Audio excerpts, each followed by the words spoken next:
Hey there, and welcome to the technical instruction portion of the Key Life Transit Charts. My name is Eric Francis, your astrology teacher for the next half hour or so. Who knows, maybe longer. And I'm here to introduce the topic of key life transits and then talk about how to find them. It would help if you were familiar with the concept of a transit, which I'll introduce. There's a lot of kinds of transits in astrology. The word is used in a diversity of ways, but the important thing to remember is that it means movement. And so when we think of a transit, we're talking about movement, but really what most astrologers are talking about when they say transit is movement in comparison to the natal chart. So just as a warm-up, because I want to just, before I get into all the more technical qualities, talk a bit about the concept of a transit, but just to give you a visual. For this session, we're going to be using the chart of my good friend Average Person, born in 1980 on New Year's Day. And I've circled the target planets that we're going to be tracking transits to. And just as a loose example, if even not using one of these, Mars was in Cancer recently. It is still, but it was at this degree range of Cancer recently. And so when Mars is in the sky, which it always is, and it comes past the early degrees of Cancer, Average Person, born on January 1st, 1980, is going to have a transit called Mars conjunct the Moon. If a person has Pluto at 21 Libra, and Saturn comes by as it did a few years ago, the person will have a transit called Saturn conjunct Pluto. That's not to be confused with the natal aspect, Saturn conjunct Pluto. So what an astrologer might write is transiting Saturn conjunct Pluto. T Saturn conjunct Pluto. But they don't always write that. But the concept is when a planet in the sky in real time makes any angle to any planet in the chart, could be a conjunction, square, opposition, whatever, that is a transit by the definition that we're using in this class. Our most visceral experience of astrology comes from transits. The natal chart is there all the time. You're born with the natal planets in their placements. However, they are there to explore. You can feel them. You can consider what they are. You can contemplate the effects. But when a transit happens, the natal planet is activated. It is called into focus. It moves from the background into the foreground, and you have a direct experience of that for the most part. Neptune transits can have an opposite effect, but you're still having an experience of that planet. And these can be very pronounced. They can be dramatic. They can come with profound life changes. It all depends upon the transit. Now, for this class, we're talking about key life transits. And what I mean when I say key life transits are the transit experiences that all people of a similar age group have around the same age.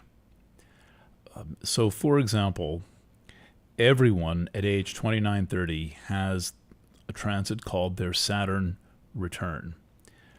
which is to say, skipping ahead here for a little bit, just to make sure that we're on the same page when I tell you more about these. Let's see if I've got a lot of things on my music stand here. Saturn.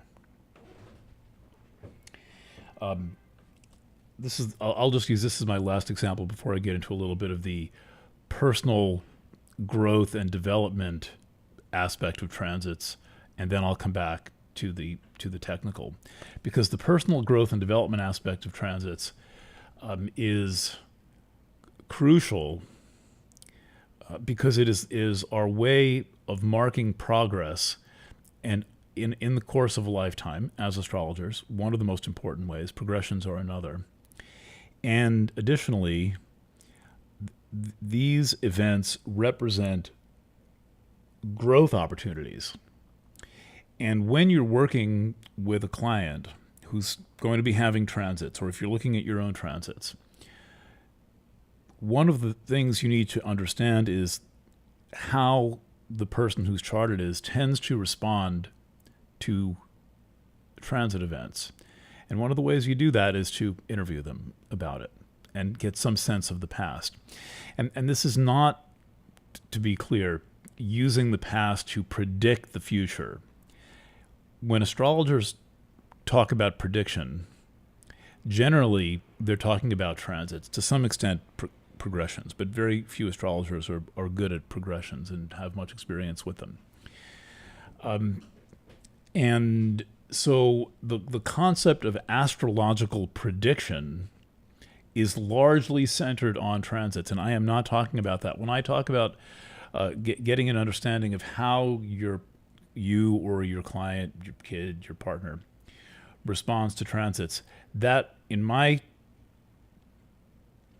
astrology shop is not about the purpose of prediction, but rather having a sense of how the person responds when the energy in their chart is turned up. So quite to the contrary of prediction, if you find there is a certain pattern from past transits, your role as the astrologer may be to help guide the person into a different type of pattern. So, that said,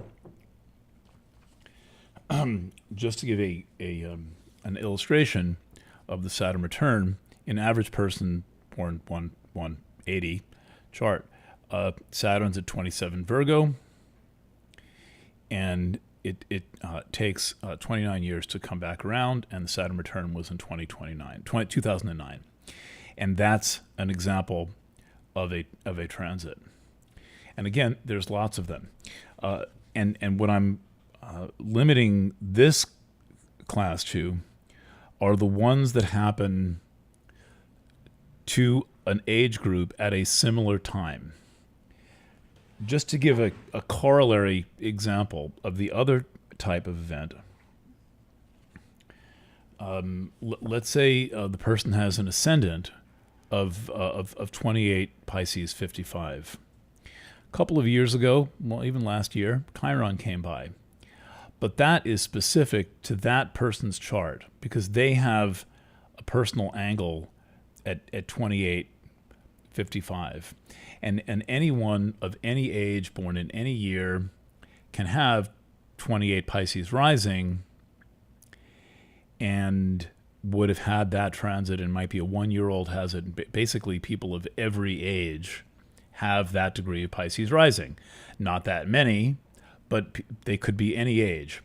And so that distinguishes a more directly personal transit from a key life transit, which is a transit that happens to a whole cohort, right? So every year there's a new cohort of people having their Saturn return. As people turn 29, they have their Saturn return.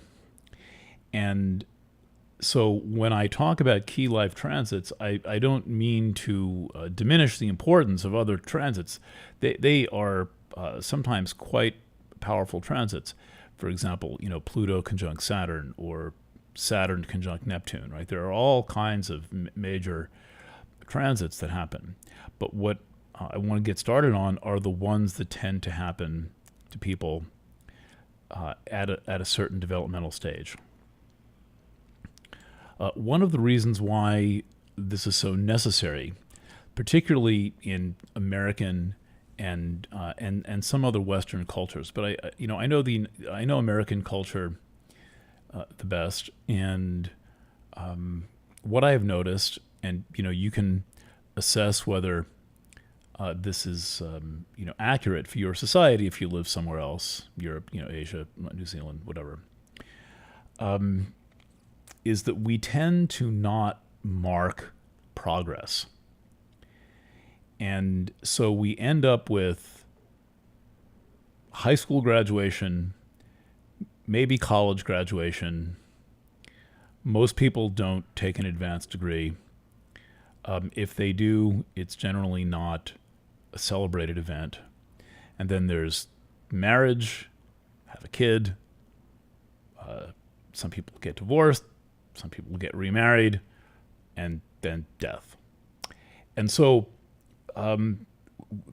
this is problematic because one of the most important things we need to do in our culture is to grow up. And growing up means a series of stages of development. And as an astrologer, one of the things that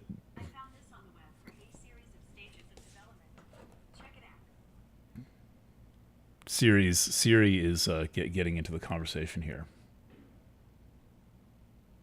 We will someday recognize this as fascism. A series of stages of development where you probably may already have come up with a theory of personal development. And one example of that theory is that the Saturn return is a point of maturity. So Steve Forrest said one of my favorite things about the Saturn return when he said, after your Saturn return, if you've completed the work of the Saturn return, you like going to work. It's no longer a chore to go to work. You found work that you like and want to be there. So personally, I've always liked going to work. If I worked in a supermarket or worked as editor-in-chief of the college magazine, I have a lot of Saturn in my chart and not so many Saturn issues. So what he was talking about is, people's typical attitude toward work, where it's work and not play, and they have not necessarily found their calling or their vocation. And what Steve's saying is by age 30, you should have a sense of your calling or your vocation. And each one of these transits has something akin to that. There's nothing as tangible as that comment about the Saturn return, which is an important maturity point. And it's why it's reasonable to have certain expectations of people over 30. But the problem is that we live in a society where there is severe arrested development. And when there's severe arrested development, astrologers become development counselors, basically. And it's what you are, in effect. I mean, you're looking at developments in the person's life as indicated by stages of growth.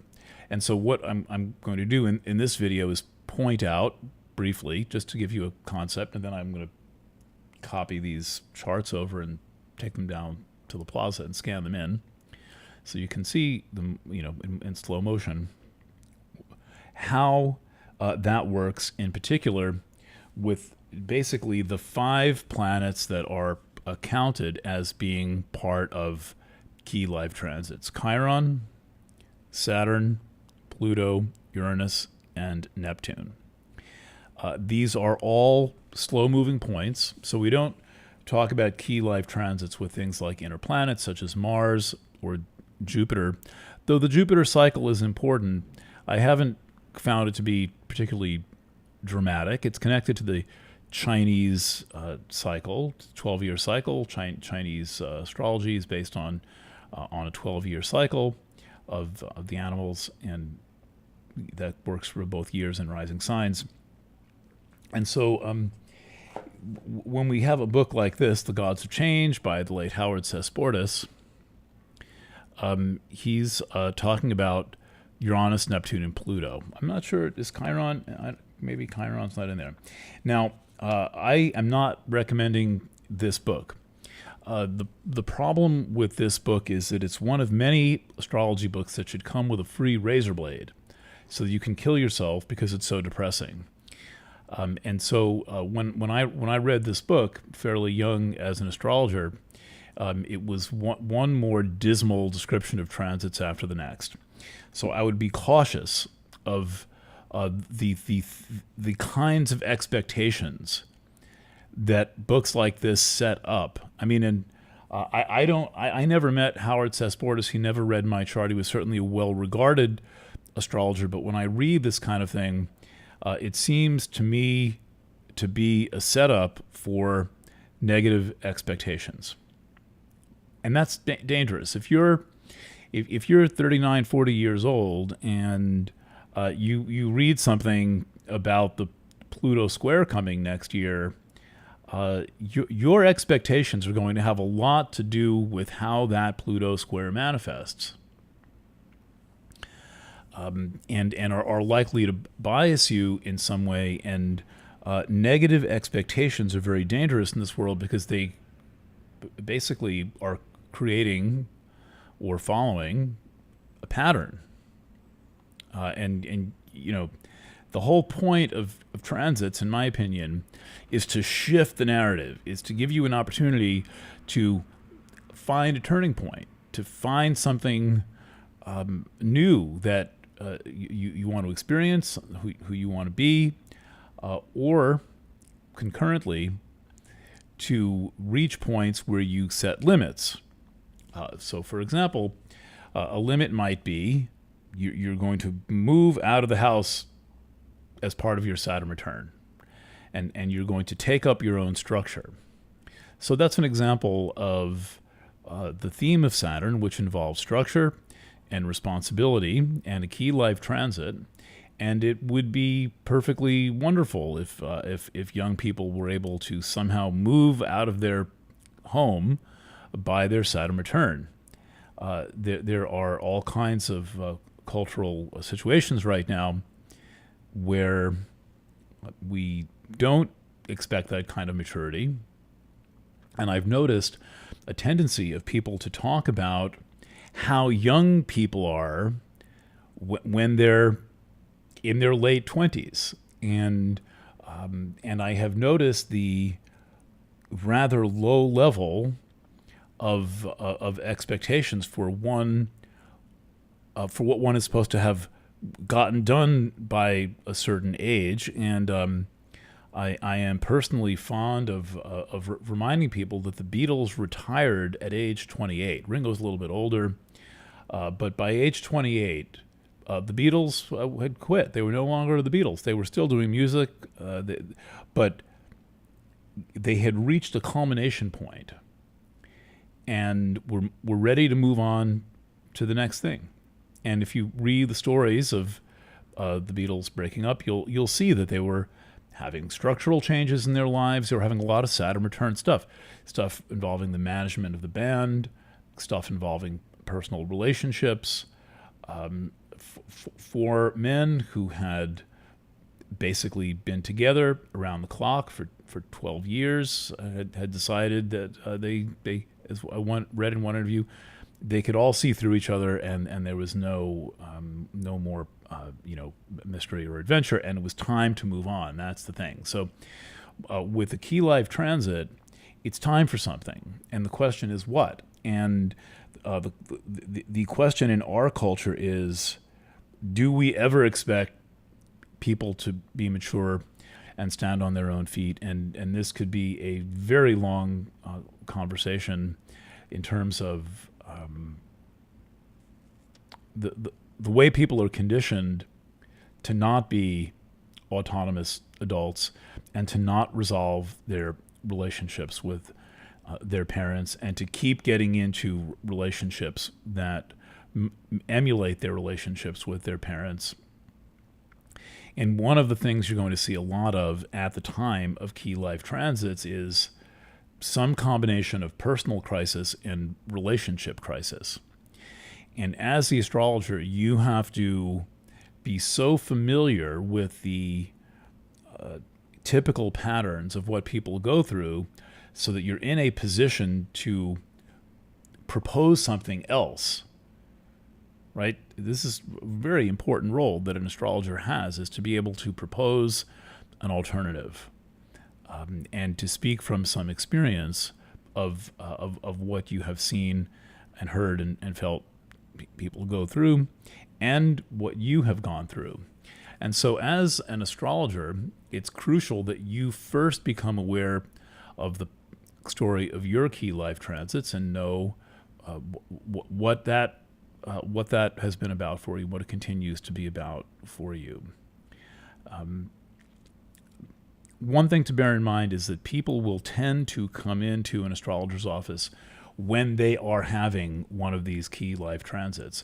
And so that is one of the reasons why it's particularly vital that you have a real understanding of what these transits are and how they work, without having expectations that you somehow project onto or pile onto the client. And that's not really that fine of a line to walk. You have to be judicious and fair-minded to be an astrologer, and be good at hearing what's going on with people, and listening between the lines, and essentially having a theory of personal growth and development that you have validated based on your own experience, first of all, and second, experience of people close to you, and then people who come to you for assistance, and then a theory that's flexible enough that neither you nor anyone else is boxed in or trapped into that theory. All right, so let's just briefly go through these. As you can see, each one of these, let's just use Chiron as an example, has a number connected to it. The number is the degree value of the planet. It can be found in the ephemeris, and you're going to use an ephemeris to look up the key life transits. Now, it's possible to use programs, but I suggest that you start using an ephemeris so that you have a kind of a mechanical way to do this. And also, most of these transits, most of the time, will have 3 events.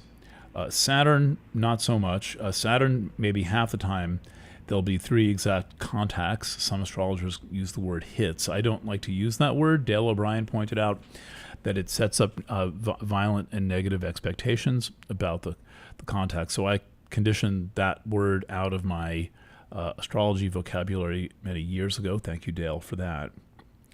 And so when for example, there is a let's use another example. Then I'll go through these systematically.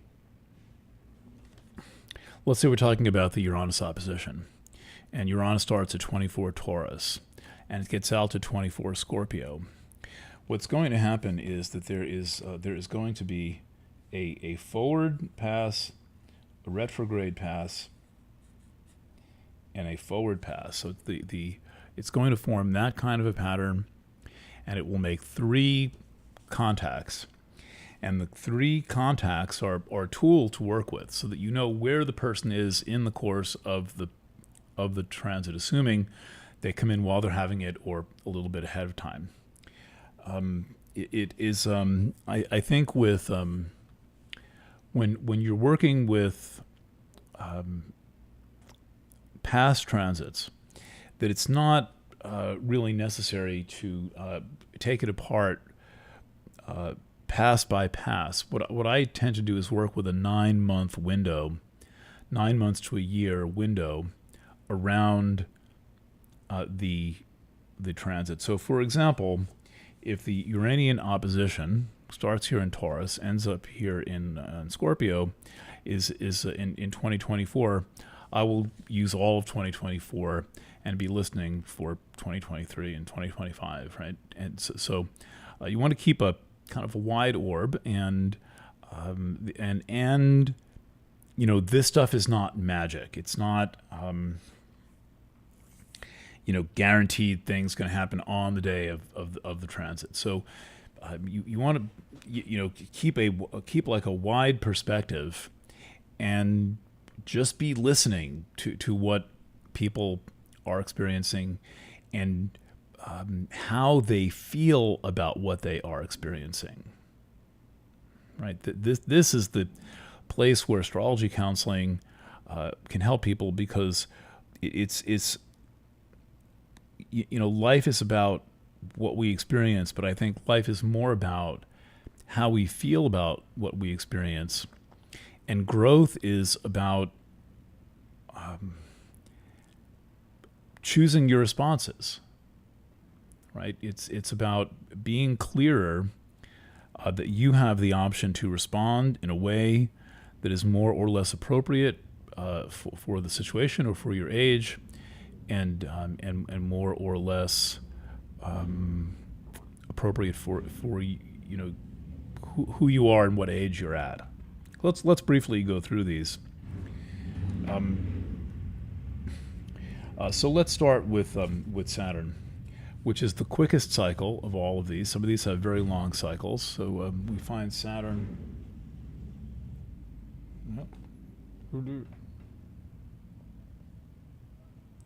Right there, 27 Virgo. I'm going to use the big number and not round into the next degrees, just for the sake of clarity. Because technically, for example, Uranus at 2405 is really in degree number 25. But just so you know, I'm going to round it down instead of up. All right, so let's go to the Saturn cycle. In this person's chart, hypothetical chart, Saturn is at 27 of Virgo. You can see that right there. Virgo is right there. Saturn is right there. And with Saturn and Chiron, we usually get to live the whole cycle. And so if the person is born in 80, they're going to have the first square in 88. Got to check exactly. They're going to have the opposition. This is going to be around age 7, 8. They're going to have the opposition around the age of 14 in 1996-ish. You have to check the ephemeris for the exact dates. And then they'll have the second square in 2002 at around age 21, 22. Because remember, they're going to have a 9-month orb, and then the return is going to happen in 2009. And then they're off to the next cycle.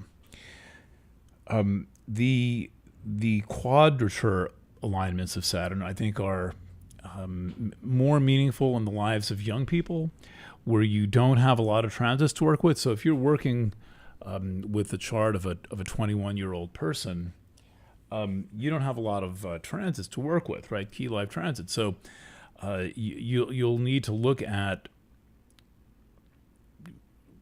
planets where there's more of an abundance of transits. Okay. Let's look at Uranus. That's another one that runs fairly well on clockwork, and I'm only giving the example of the opposition. Let's go back to Saturn for a second. So, pardon me. In Saturn transits, we have one of the most pragmatic, straightforward concepts of a maturing process, of a growth process. Saturn is about maturity. I mean, that's the thing that is that Saturn is about. I mean, of all of these planets, it's the one that's the most distinctly about going from being a child to being an adult, and then what kind of adult you are. So that's what you're looking for. And when you're working with anyone over the age of 30, You want to find out what they were doing between the ages of approximately 27 and 31. You want to get a sense of what their Saturn return was about. Because one of the things that happens with the Saturn return is people tend to get stuck in it. They never get to that point where they like going to work, or where they are aspire to be a truly self-sufficient adult. We have a bias against that in our culture, and we tend to want to be kids forever. There's a real Peter Pan complex in our society, and there is at the moment there's a lack of resources for maturity and for personhood. Right? There's not a lot of therapy going on. I'm not entirely certain what's going on in most therapy when it's going on. And as Robert Bly put it, we live in the sibling society where there are no adults in the room, or very rare to find them, and nobody really knows how to treat the adult in the room when there is one. And so it's as likely that therapy process is going to wind up with a sibling than with someone who's an authority figure, which, by the way, you want your therapist to be something of an authority figure. You want your boss to be something of an authority figure. You want to rely on that authority because it's an appropriate reliance on authority. And so it's worth mentioning that one of the topics of Saturn is one's relationship to authority, and in particular, one's inner authority. If you have a healthy relationship to your inner authority, you're going to have a much healthier relationship to your outer authority, whether it's parents, government, boss, or whoever it might be. And this is also something that we struggle with. The political situation in the United States and in many ways throughout the world is indicative of some very serious parental issues and some very serious authority issues, and these all fall under the domain of Saturn. Now, for example, if you're reading Saturn in someone's chart, if you're working on Saturn, it's better to go one planet at a time, one transit at a time.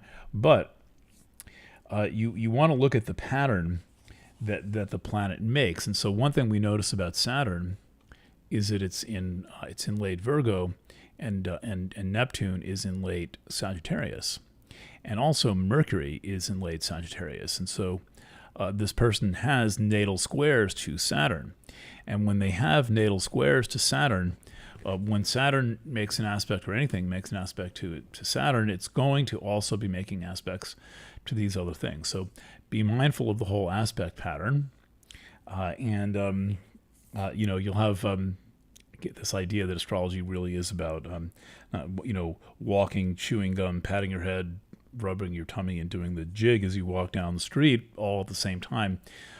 But the way you mitigate that is to organize yourself and focus one planet at a time, and focus the one that's current. If the person is having a Uranus transit, you definitely want to ask about their Saturn return, and possibly some other, like for example, some Chiron transits, but then focus on the Uranus transit and let things come up. One approach I take, by the way, is a somewhat minimalist approach to astrology. Once you've got a handle on what the transit is, you should have thematic subject matter to work with that allows you to back away from the chart. Right, so I don't lean too heavily on the chart in my astrology work. I'm looking for prompting from the chart. I'm looking for an idea of the timing from the chart, but I don't run down an endless list of things leading to expectations about what they're supposed to be going through, or bogging the client down with technical minutia. Once the discussion of the astrology has led to a theme that has emerged in the discussion, stay with that theme. And sometimes the discussion of the theme will lead to the discussion of another planet or facet of the chart, in which case you can refer back to the astrology for as long as you have to be on theme again, and then you let the theme do the work, right? Let the person do the work. Let the life of the person be the thing that the reading is about, not about the chart.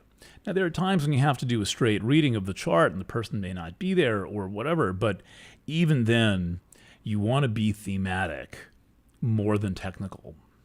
So, let's look at another. We've looked at the quad alignments of Saturn, right? We've looked at the opposition alignment of Uranus, and you'll notice that there's patterns between Saturn and Uranus transits, and that's partly because, well, most entirely because Saturn is a 28-year cycle, 28-29, making 7-year quad alignments from natal position to square to opposition to square to return, and Uranus takes 7 years approximately to go through a sign. So there's going to be some synchronization between Saturn and Uranus transits, which brings us to the topic of Chiron. Now, we're going to look at the quads of Chiron also for average person born 1-1-80. But here's the important thing to remember about Chiron. And this is an area of special study, and we've looked at, there's a class on Chiron transits where we cover this. Any of the books on Chiron, like, for example, Barbara Hand-Klau's book has a table. There are people born at certain age ranges. Say, for example, someone born in 1993, when Chiron is close to the sun and moving through the signs very rapidly, is going to have their Chiron first square at age 7. Someone born in 1963 is going to have their Chiron first square at around age 22. And so the Chiron is one of the major exceptions to the rule of transits being on a predictable schedule. And so you have to look that up. The exception is the Chiron return, which happens at age 50, 51 for everyone, because the orbit is stable, and so therefore at 50.4 years old or something, the Chiron return will happen. So, but let's look at this. This person is born with Chiron at 9 Taurus, and in 80, and at age 11 for this cohort, they're going to have their Chiron first square in 91. They're going to have their Chiron opposition in 97, just 6 years later, which means that someone born in 91 is going to have their Chiron square at age 6. Then they'll have a Chiron second square in 2006. And then the return is not going to happen until 2029. So when you have your first series of Chiron transits young, the next ones, particularly the last quarter, can come very later in life. And this presents different types of growth patterns, and it's one reason for the generation gap between parents and children. Parents and children tend to be 20 to 30 years apart in age. That's going to put them on completely different Chiron cycles. People and their grandparents tend to be around 50 years apart. People become grandparents, generally speaking, at around age 50-ish. And so anyone 50 years apart from someone else is going to have similar transits to someone 50 years older or younger, which may be why grandparents understand children better than the parents do, right? If I were a parent, I wouldn't know what it was like necessarily. I'm an astrologer, but I wouldn't know what it was like otherwise to have your Chiron square at age 6 or age 7. I had mine at age 22 and went through a very adult crisis at that time, a kind of a pre-Saturn return. My Chiron square in 1986, I was born in 64, so I was age 22. That was a full-on life crisis on the level of Saturn Return. My Saturn Return was mellow and predictable, and like easily worked compared to the fairly deep mystery and serious crisis that I went through when I graduated university. And so to give that as an example, this is one reason why it's essential for you to listen to people's accounting of what went on at these events, and why it is worth taking an entire session or two and interviewing people. And I have found that like 99% of clients are very much amenable to the process of being interviewed and having their transit events unfolded and getting a real sense of how their chart works.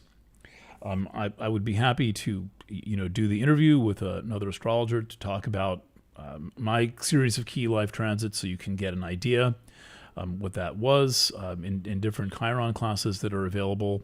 We work with different people, so you can get a sense of it. And the only way to really personally, as a practitioner, to get a sense of how these transits work is to know your own, know those of a lot of people, and then I believe it's essential to work with some concepts of personality development that are extrinsic to astrology. You want definitely to have some theory coming from astrology, but you need to have a multitude of sources for how you conceptualize what it means to be of a certain age, and also to avoid the prevailing trends in society. Whereas, for example, now somebody's 32 years old and we say, oh, they're so young, or even 18, they're so young. I was raised in a time where we referred to 15-year-old girls as women. I was raised in the 1970s, came of age in the 1970s, went to a very advanced and progressive high school, and we didn't call young women girls. We called them women, and now it is commonplace to see 30-year-old women referred to as girls.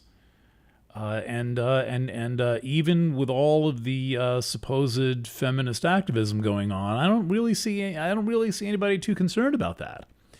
And I think it's a big deal.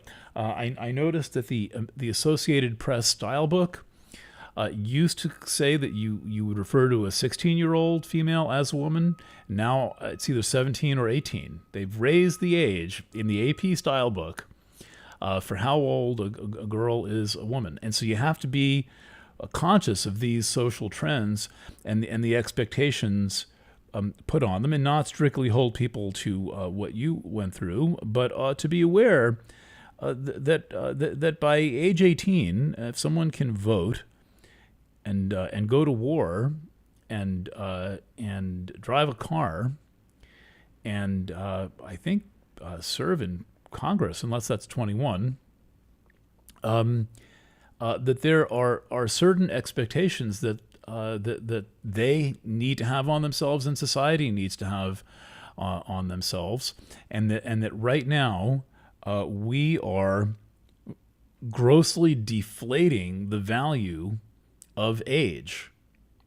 And so this is a very important theme when we're talking about key life transits. I wasn't intending to go here, but bear this in mind. I mean, once I was sitting talking to a state official a few years ago, whose kid was in West Point in the U.S. Military Academy in down Westchester, and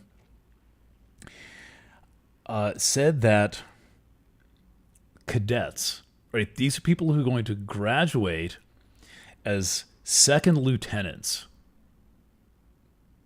in the U.S. Army, were having their mommy and daddy call their commanding officers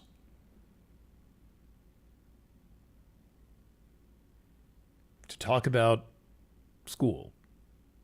Okay? And they were going to graduate as second fucking lieutenants. For next rank is first lieutenant, the next rank is captain. There were just 2 ranks under captain. Officers, they would be officers with a commission. And as cadets, mommy and daddy were calling the school. I don't know. I want my kid to have easier time taking a test. So beware of this. I am not pleased with this, if that's not clear. All right, let's take a look at a couple of other subtler ones. Here's an example. In average person's chart, born 1/180, Neptune's at 20 Sag. They will have their Neptune square at age 2020. As you become familiar in 2020, as you've become familiar with the qualities of Neptune, you'll see that there are certain themes associated with Neptune, one of which is learning how to be an honest person. And so Neptune transits train us, hopefully, in how to have integrity of a certain kind that relates to Neptune. You might look for certain themes around drugs and alcohol, around whether people seem to live in fantasy or live in reality.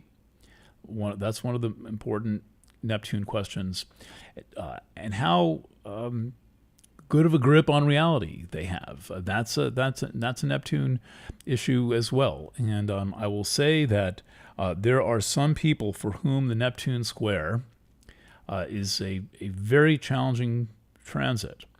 And so when you're working with someone having the experience of a transit to Neptune, you want to do Neptune counseling with them. You want to find out where they are at with everything involving Neptune, because Neptune is up.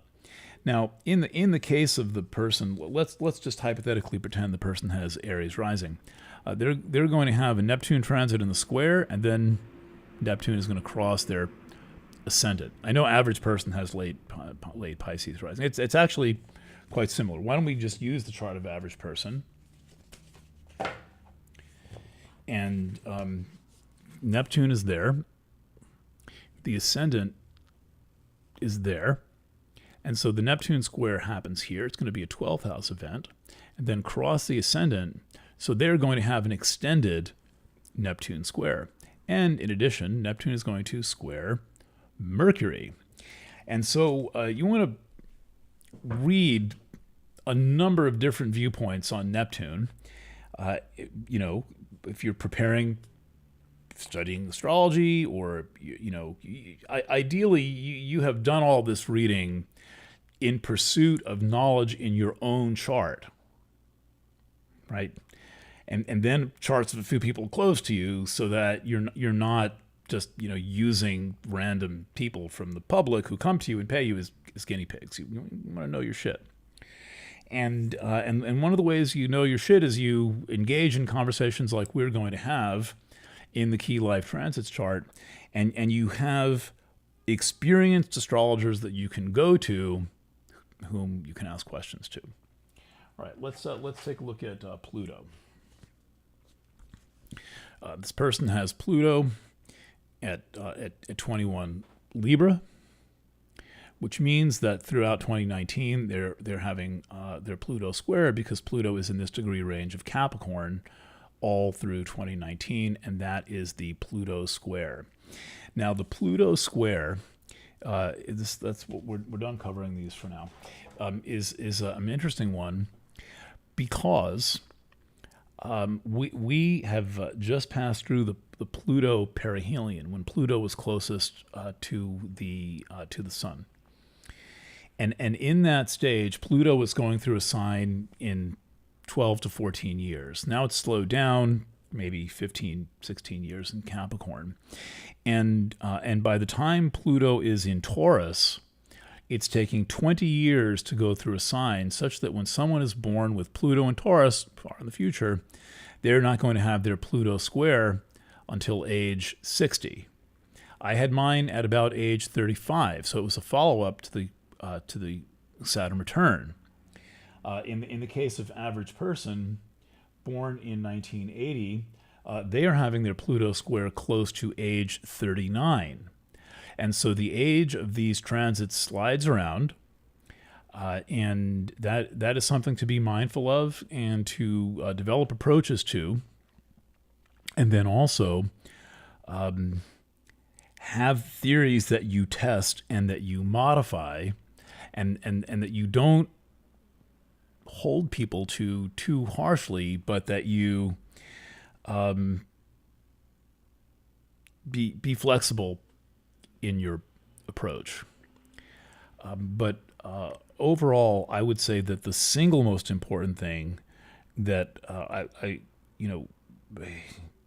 prefer not to use the word must, but the thing that you must not do is predict what will happen.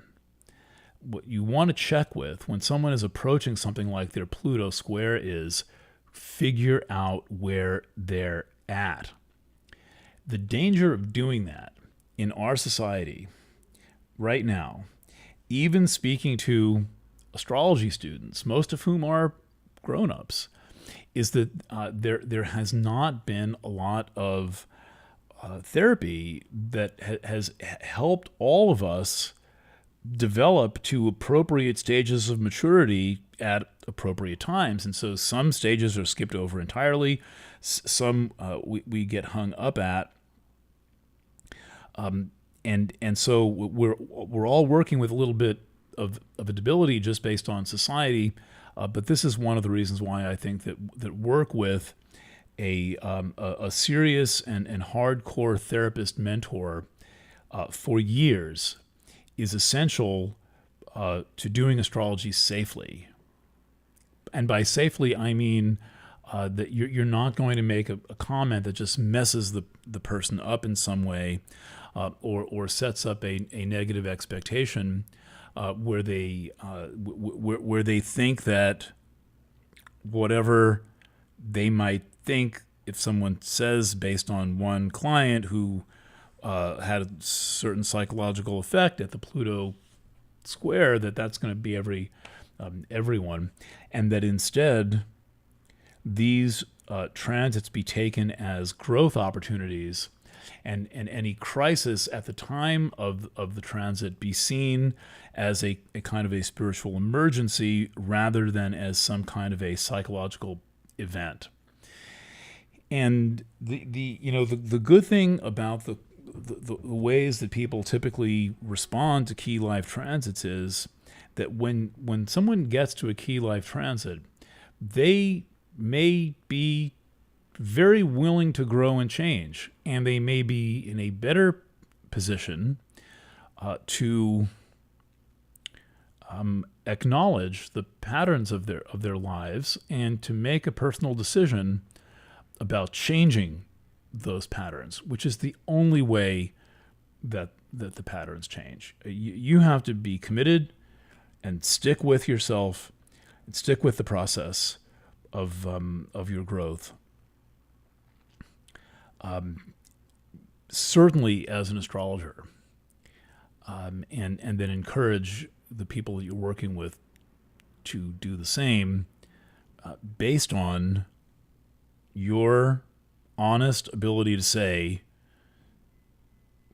if you take growth experiences on head on and you grab them by the horns and you are willing to consciously go through the process, you will have a better life. You will grow, you will feel better, you will learn. Life is not going to be perfect, but life is better for our commitment to being present for ourselves, one step at a time. All right. It would help me if you formulated questions about what you've heard. Please play this through a second time. Take a look at the charts. I'll have those up for you shortly as soon as I can get down to Catskill office supplies, and formulate questions. including things you think of as being very basic or quote unquote stupid questions. Usually, those are the ones that that open the door to a discussion. There are no stupid questions except, gee, officer, what? Why are you asking me what I have in the trunk of my car? Are you asking about all that hashish? That's a stupid question. Any other question is a smart question. All right. Thank you. And I'll catch you in class. Bye for now.